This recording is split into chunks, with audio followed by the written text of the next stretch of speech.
Persoalan utang pemerintah Amerika Serikat kembali membuat dunia kacau balau. Persoalan tersebut berbuntut panjang pada pemangkasan rating surat Amerika Serikat oleh Fitch Ratings. Penurunan peringkat utang Amerika Serikat mengindikasikan penurunan kondisi fiskal Amerika Serikat yang diperkirakan akan terjadi dalam 3 tahun ke depan, di mana beban utang pemerintah yang tinggi dan terus meningkat. Selain itu juga dalam hal tata kelola pemerintahan yang tercermin dari pembahasan batas utang yang terus berulang. Saya akan coba jabarkan kepada Anda apa yang kini terjadi pada Amerika Serikat. Dalam rating Amerika Serikat melorot, pasar keuangan shock. Kita mulai dari slide pertama. Jadi pemirsa, Fitch Ratings telah menurunkan surat utang pemerintah Amerika Serikat dari AAA menjadi AA plus atau double A plus. Penurunan oleh Fitch ini belum pernah terjadi sebelumnya. Peringkat AAA adalah yang tertinggi, sementara double A plus adalah lebih rendah di bawah AAA. Langkah Fitch ini mengikuti standar dari Standard and Poor's atau S&P yang juga memangkas rating surat utang Amerika Serikat dari AAA menjadi AA plus pada Agustus 2011. Fitch dalam pernyataannya menjelaskan bahwa pemangkasan disebabkan oleh penurunan kinerja fiskal yang akan terjadi dalam 3 bulan ke depan sebagai dampak menggelembungnya utang. Fitch juga melihat ada penurunan terus-menerus dalam standar pengelolaan pemerintahan Amerika Serikat selama 20 tahun terakhir, termasuk dalam persoalan fiskal dan juga hutang. Kondisi ini memaksa kedua belah pihak di Amerika Serikat yang saling berseberangan untuk menahan plafon utang pemerintah hingga Januari 2025. Fitch juga menggarisbawahi adanya resiko peningkatan defisit anggaran menjadi 6,3% dari PDB pada akhir tahun 2023 dari sebelumnya 3,7% pada tahun 2022. Kondisi ini mencerminkan pendapatan federal yang melemah secara siklis, inisiatif pengeluaran baru, dan beban bunga yang lebih tinggi. Fitch pada bulan Mei tahun ini sebenarnya sudah memberikan peringatan kepada Amerika Serikat dengan menurunkan outlook surat utang menjadi rating watch negatif. Lantas apa dampaknya pada investor di dunia? Ketidakpastian apa yang ditimbulkan? Saya akan jabarkan pada Anda dalam slide berikutnya. Yang pertama adalah bursa saham kebakaran, khususnya bursa saham dunia. Bursa saham di Asia Pasifik, Eropa, hingga Amerika berakhir di zona merah, tepatnya pada tanggal 3 kemarin di Asia Pasifik. Penurunan paling tajam ditorehkan oleh indeks Hong Kong atau Hang Seng dengan anjlok 2,47%. Lalu indeks Jepang juga jeblok 2,30%. Sementara indeks Kospi atau Korea Selatan jatuh 1,9%, nyaris 2%. IHSG sendiri pun ditutup di posisi terendah sejak 18 Juli tahun ini atau dalam 10 hari terakhir. Indeks juga sempat semakin menjauh dari level psikologis 6.900-an. Bursa utama Eropa juga kebakaran pada perdagangan kemarin. Pelemahan terdalam dicatatkan oleh bursa saham Polandia yang jeblok 1,8%, disusul dengan Portugal yang ambruk 1,67%. Lalu pengaruh kedua adalah dolar yang semakin perkasa, kalahkan mata uang Asia. Rupiah sendiri melemah terhadap dolar Amerika Serikat setelah Fitch Ratings memangkas peringkat surat utang Amerika Serikat. Mata uang utama Asia tumbang karena investor asing memilih menjual ataupun melepas instrumen mata uang yang dianggap memiliki resiko tinggi di tengah ketidakpastian. Rupiah kemarin 3 Agustus melemah ke level 15.170 per US dollar. Mata uang Garuda tidak melemah sendirian pemirsa. Pelemahan rupiah memang yang paling dalam, tapi Rabu malam mata uang ringgit Malaysia juga menjadi yang paling ambruk dengan melemah hingga 0,53%, disusul dengan won Korea yang melemah 0,45%. Namun mata uang yuan China, baht Thailand, dan yen Jepang justru menguat.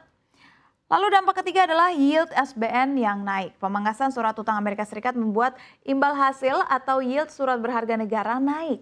Melansir data dari Refinitiv, imbal hasil SBN tenor 10 tahun merupakan SBN acuan negara yang terpantau naik tipis 0,1 basis point menjadi 6,268%.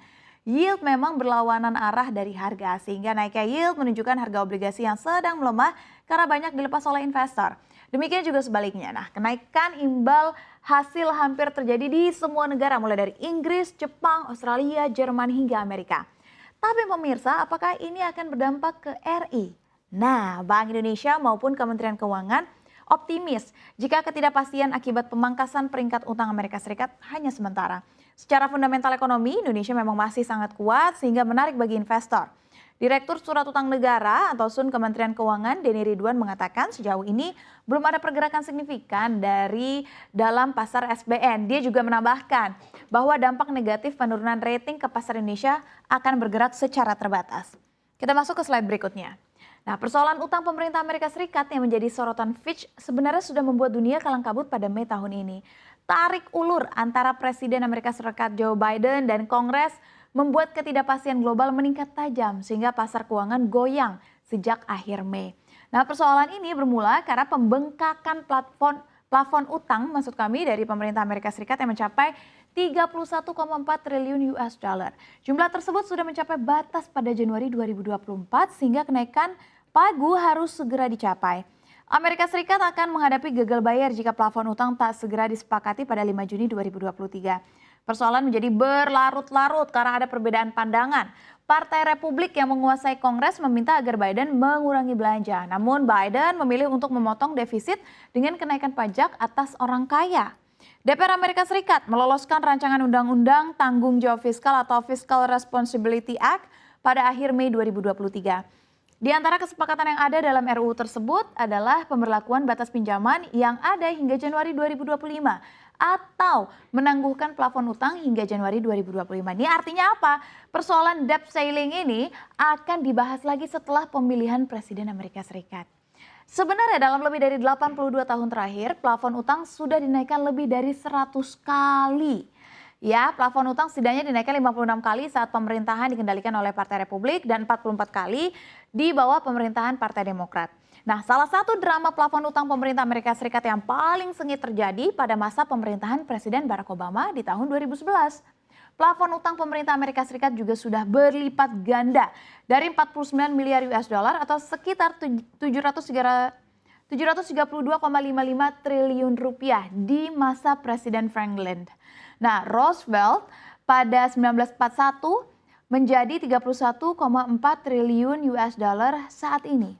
Terakhir kali utang Amerika Serikat mengalami penurunan peringkat oleh lembaga pemeringkat kredit besar lainnya selain S&P terjadi di tahun 2011. Pergerakan S&P memiliki dampak pasar yang luar biasa. Itu menyebabkan penurunan pasar saham yang cukup tajam dan meningkatnya imbal hasil obligasi. Hingga akhir tahun 2011, utang Amerika Serikat sendiri telah memiliki peringkat kredit yang sempurna sejak Moody's Investor Service pertama kali memberi Amerika Serikat peringkat AAA pada tahun 1917 tepatnya. Peringkat Fitch yang baru ini menempatkan Amerika Serikat setara dengan Austria dan Finlandia, tetapi di bawah Swiss dan juga Jerman. Sebenarnya kalau berkaca dari kasus plafon utang di Amerika Serikat beberapa bulan lalu ya, banyak juga perbankan di Amerika Serikat yang ngedrop. Ini sedikit banyak memang mempengaruhi pasar khususnya sektor perbankan. Tapi memang tidak berlangsung lama. Dan semoga saja apa yang disampaikan oleh Bank Indonesia benar bahwa kalaupun ada dampak Indonesia hanya bersifat sementara.